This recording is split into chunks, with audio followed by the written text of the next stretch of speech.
How are you able to balance your political career, your military career, in your family life? I have a very nice wife and understanding kids, and I think they appreciate you know, my sense of trying to do something right. Um, the military I've continued to do because I just believe in it, especially now during a time of war. I don't think this would be the time to get out, and it's 1 weekend a month. Sometimes I have to miss political or district events because I'm on guard duty, but I hope people understand, and I think most of them do, that a lot of times we ask our military to do certain things, and if we don't have people who understand what the impacts of decisions to go to war, decisions to mobilize troops on the border, that's one of the things they're talking about right now, immigration reform, or the impact of how the citizen soldier, the guard, or the reservist has on the local community and the local businesses. And I think that's important to know, and so I enjoy doing it. It kind of gets me away from politics because you can't participate in politics at all.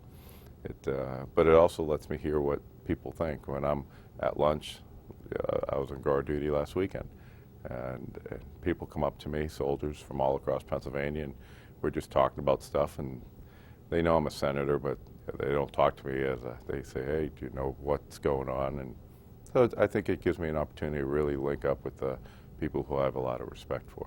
Do you think you're a voice for military personnel? I think so. I obviously care about a lot of the military issues, but I think, to me, in many ways, the military is representative of what our country is when it's at its best.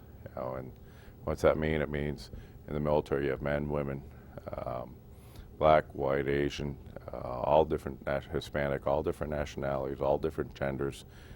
No matter what your job is, you get paid the same. There's no difference in pay. Your performance determines how far you go, not your family name or your heritage or how much money you had. It's really, it was one of the first places to integrate. It's one of the first places to try new ideas. So I think the military, it reminds me of how great our country can be when we get rid of some of the barriers that society has put up.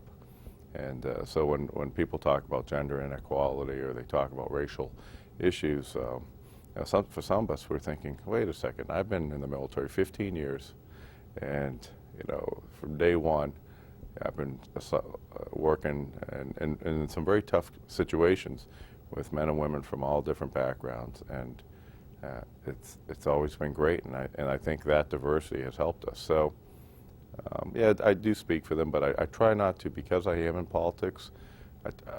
I don't want anyone to ever think, well, he's using the military for political reasons. So I'm much more subdued, and I'll speak if asked. I feel it's a privilege, but I don't go out of my way to try to say, hey, guess what, I served. I think that's just a part of my life that hopefully has helped shape me. You introduced legislation that declared Korean War Veterans Armistice Day. Oh, yes. Could you explain your reasoning behind this legislation?